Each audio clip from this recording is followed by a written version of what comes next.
بسم الله الرحمن الرحیم. وقتان بخیر، انشالله که خوب و صحتمند باشین. چطور هستین؟ خوب هستین؟ درسایتان بخیر تیر میشه؟ منتظر بخش دوم ای درس هم بودین؟ آفرین، تشکر.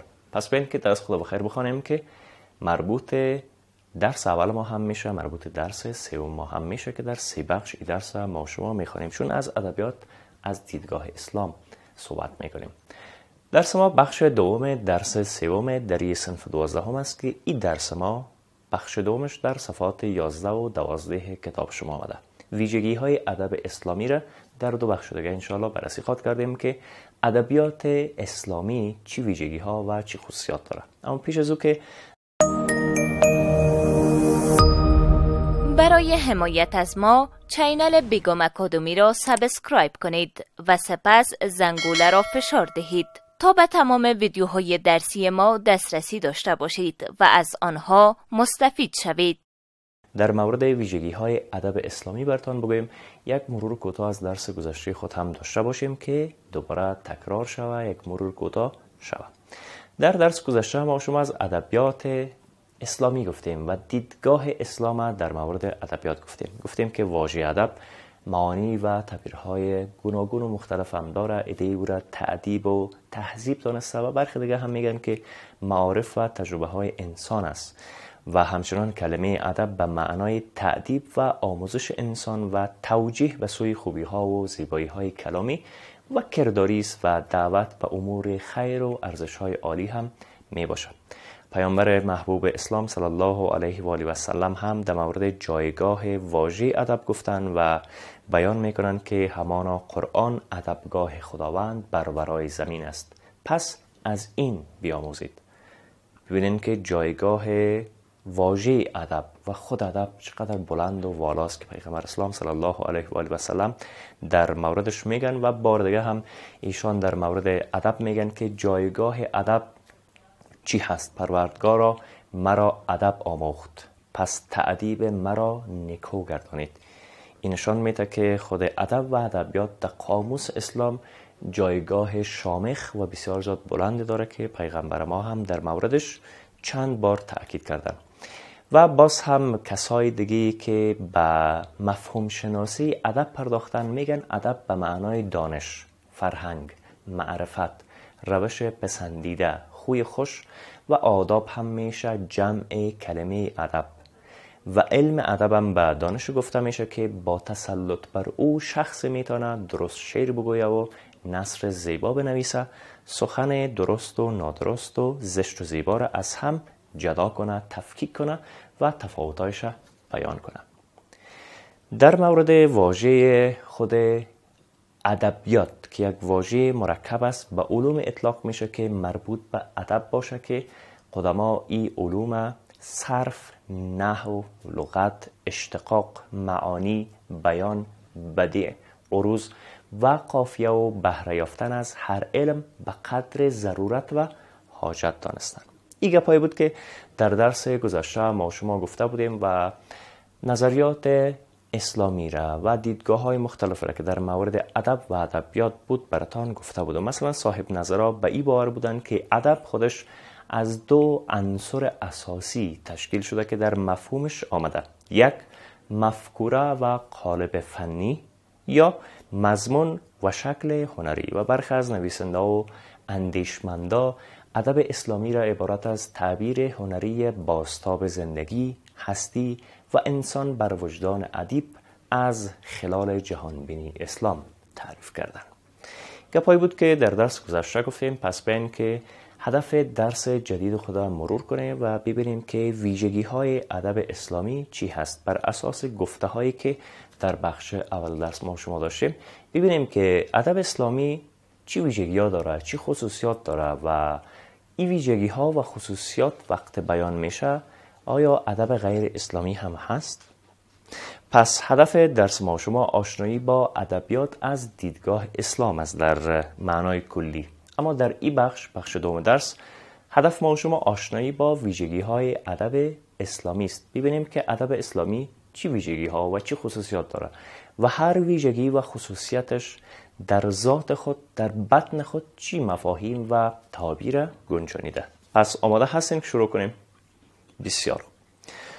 از ویژگی های ادب اسلامی براتان بگویم که عصرهای آخر مخصوصا آغاز قرن 20 شاهد ظهور مکتب های ادبی مختلف بود. پس مکاتب مختلف ادبی را در آغاز قرن 20 ببینیم که چی ها بوده. از قبیل مکتب های ادبی تقلیدی یا کلاسیسم، رومانتیزم، این ما را دقت کنین، باز یادداشتم بگیرین که اگر یک روز بخیر در فاکولته ادبیات میخواندین این مکاتب حتما شما باید بخوانید. یک مکتب ادبی تقلیدی یا کلاسیسم بود، رومانتیزم، ریالیزم، هم با سین نوشته میشه هم بازی، مشکل نداره، سمبولیزم یا سمبولیسم، اگزیستانسیالیزم، دقیق بخوانیم درست، کاسموپولیتسم، هنر برای هنر و دیگرها که هر یکی از این مکتب های ادبی ویژگی ها و خصوصیات فکری خاص خود هم دارا هست و تعبیر کننده افکار و نظریات مکاتب فکری و فلسفی خاص هم می باشه. شما وقت هر مکتب می بینین یک مبنای خاص فلسفی داره، نظریات خاص فلسفی و فکری خود داره، به خاطر که ادب و هنر قالب و وسیله است که برای نشر عقاید، اندیشه ها و فلسفه های مختلف و هر ادیب و هنرمند او را به خاطر نشر و گسترش فکر و نظر خود به کار میگیره و چه بسا که فکر منحرف و اخلاق آلوده و فاسدم از لاولای فراورده های هنری و ادبی جوامع و انسانها را به لجنزارهای فساد و تباهی هم کشانده. بسیاری وقتا شاید یک فکر صحیح، منطقی و درست باشه، بسیاری وقتا میتونه که او مفکوره، او فکر و او عقیده ناپسند باشه، فاسد باشه که انسان به بیراهه بکشونه. هر دوش ممکن است، هر دوش میسر است. از نظر نویسنده ها و اندیشمندای اسلام، ادبیات اسلامی هم صفات و خصوصیات خاص خود داره که با این ویژگی ها و خصوصیات از سایر مکاتب ادبی متمایز میشه و جدا میشه. وقتی ما میگیم ویژگی های ادب اسلامی، ویژگی های مکتب ادبی اسلام، این ویژگی ها دقیقاً مکتب ادبی اسلام با دیگر مکاتب ادبی متفاوت میسازه، از هم جدا میسازه. پس ببینیم که این ویژگی ها را ببینیم که چی هست. این ویژگی ها و خصوصیات از فکر و عقیده اسلامی سرچشمه میگیره تا صفت ادبیات اسلامی را کسب کنه. پس اگر این ویژگی هایی را که در ادامه براتون میگم یک مکتب ادبی داشته باشه، مبنا و اساسش میشه اسلام، عقیده و باور اسلامی و مکتب ادبی اسلامی میشه. اگر این ویژگی ها و خصوصیات شما در بطن و متن او مکتب ادبی پیدا نتانین و دیدنشه، او مکتب ادبی اسلامی نیست. ادب اسلامی صفات و خصوصیات و ویژگی زیاد داره که با چند تایش در این بخش براتون اشاره میکنم، دانه دانه تشریح میکنم. انشالله ویژگی های باقی مانده را در بخش سوم درس ما شما حتما مرور خواهد کردیم. به نظرتان اولین ویژگی مکتب ادبی اسلام چیست؟ یک بار تصور کنین، فکر کنین که چی باید باشه. بسیار خوب. اولین ویژگی و خصوصیت که مکتب ادبی اسلام داره التزام عقیدتی و اخلاقی است. فراموش نشه، شاید جزء سوالات این درس هم باشه که در کارخانگی براتون میگم، حتی در کنکور شاید بیاید که یکی از ویژگی های مکتب ادبی اسلام چیست؟ جواب اول، جواب دوم، جواب سوم، جواب چهارم هیچ کدام. شما باید دقت کنین که التزام عقیدتی و اخلاقی یکی از ویژگی های مکتب ادبی اسلامی است. نخستین و اولین ویژگی و خصوصیت ادبیات اسلامی ملتزم بودن است. پس این واژه ملتزم بودن که صفت مکتب ادبیات اسلامی است فراموش ما نشه. به این معنا که ادب اسلامی ادب ملتزم و مبتنی به عقیده اسلامی است و دیدگاهش هم به انسان، حیات، هستی، جمال و زیبایی به اساس جهانبینی اسلامی استوار می باشه. یعنی ما شما میایم به زیبایی ها، به خوبی ها و به حسنات نسبت به چی؟ نسبت به انسان، نسبت به حیات، نسبت به جمال و زیبایی به اساس جهانبینی اسلامی تکیه میکنیم و کلام ما استوار است. این اولین ویژگی. ویژگی دومش رسالت و هدفمندی. پس در مکتب ادبی اسلام رسالت و هدفمندی هم یکی از خصوصیات و ویژگی ها میشه. ادبیات اسلامی دارای مقصود و غایت است که این خصوصیت از حقیقت اسلام سرچشمه میگیره. به این معنا که فرد مسلمان خیشتن بالاتر از او میدانه که از او گفتار یا کردار و رفتار سر بزنه که مقصود و فایده در ورای او وجود نداشته باشه. ادیب مسلمان هم نمیپسنده که وقت خود ضایع بسازه، استعداد و طاقت خود به هدر بده یا اوقات بنده های خدا و طاقت و توان اونا را بدون ثمر ضایع بسازه. پس در این مکتب یکی از ویژگی ها و یکی از خصوصیات بسیار زیاد عمده و اساسی که هست هدفمندی است. این مکتب رسالت اسلامی داره. این رسالت چیست؟ رسالت نیکی کردن، رسالت دستگیری، هدف کمک و ویژگی های دیگه که میتونه در بین این رسالت و هدفمندی بگنجه. ویژگی بعدی مکتب ادبی اسلام تکامل و فراگیری است. تکامل و فراگیری چی؟ بیاین که براتون تشریح کنم. تکامل و فراگیری قسمی که پیشتر هم براتون گفتم یکی از ویژگی ها و خصوصیات مکتب ادبی اسلام است.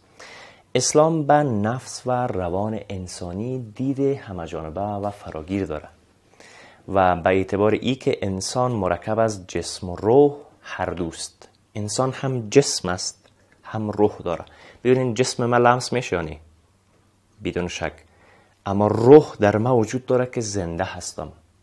قسم خداوند میفرماید در قرآن که من از روح خود به انسان دمیدم. بدون شک انسان هم جسم است و هم روح، یعنی موجود دو بعدی است، جسمی و روحی. بنابراین ادب اسلامی انسان از همه جوانبش مورد توجه و ارزیابی قرار میده تا در او انسجام و توازن و همنوایی ایجاد کنه و کشمکش و تناقض و دوگانگی را از انسان دور بسازه. بدون شک هم به بعد جسمی انسان اسلام توجه داره و هم به بعد روحی انسان اسلام توجه داره. به خاطر چی؟ به خاطر که در انسان بتانه انسجام و توازن و همنوایی را ایجاد کنه. از طرف دیگه از یک طرف که انسجام و توازن و همنوایی را ایجاد میکنه، از طرف دیگه کشمکش و تناقض و دوگانگی را هم از انسان دور میسازه. این میشه معنای اصلی تکامل و فراگیری. انشالله فهمیدین؟ بسیار خوب. بیاین که درس خود کوتاه جمع‌بندی کنیم، خلاصه درس هم بگویم، کارخانگی را هم میگیم و به خیر تمام میکنیم. در این درس ما شما از ویژگی های مکتب ادبی اسلام گفتیم که چند ویژگی عمده و اساسی داشت. اولین ویژگی که مکتب ادبیات اسلام داره التزام عقیدتی و اخلاقی است و نخستین ویژگی و خصوصیت ادبیات اسلامی هم ملتزم بودن است. به این معنا که ادب اسلامی ادب ملتزم و مبتنی به عقیده اسلامی است و دیدگاهش هم به انسان و حیات و هستی و جمال و زیبایی به اساس جهانبینی اسلامی است. دومین ویژگیش رسالت و هدفمندی بود که ادبیات اسلامی دارای مقصود و غایت است که این خصوصیت هم از حقیقت اسلام گفتیم سرچشمه میگیره. به این معنا که فرد مسلمان خود بالاتر از چیزی میدانه که از او گفتار یا کردار و رفتار سر بزنه که مقصود و فایده در ورای او وجود نداشته باشه و ادیب مسلمان هم نمیپسنده که وقت خود ضایع بسازه، استعداد و طاقت خود به هدر بده یا هم اوقات بنده های خدا و طاقت و توان اونها را بدون ثمر ضایع بسازه. ویژگی سوم تکامل و فراگیری بود که اسلام گفتیم هم به نفس و هم بر روان انسان دید همه جانبه داره و به اعتباری که انسان مرکب از جسم و روح است، بنابراین ادب اسلامی انسان از هر دو جناح از جوانب مختلف مورد توجه و ارزیابی قرار میده تا در او انسجام و توازن و همنوایی را هم ایجاد کنه و از طرف دیگه از او کشمکش و تناقض و دوگانگی را دور بسازه. این هم بسیار کوتاه خلاصه درس. اما نشه کنین کار خانگی. سوال اول: خصوصیات ادب اسلامی کدام هاست؟ بنویسید. 3 خصوصیتش براتون گفتم. خصوصیات بعدی را در بخش 3 درس حتما براتون میگم که خاط فهمیدین. سوال دوم، التزام عقیدتی و اخلاقی به چی معناست؟ شرح دهید. التزام عقیدتی و اخلاقی به چی معناست؟ شرح دهید. 2 سوال کار خانگیتان. منتظر بخش 3 درس باشین. خداوند حافظ و نگهدار. قبل از آغاز درس بعدی وقفه کوتاه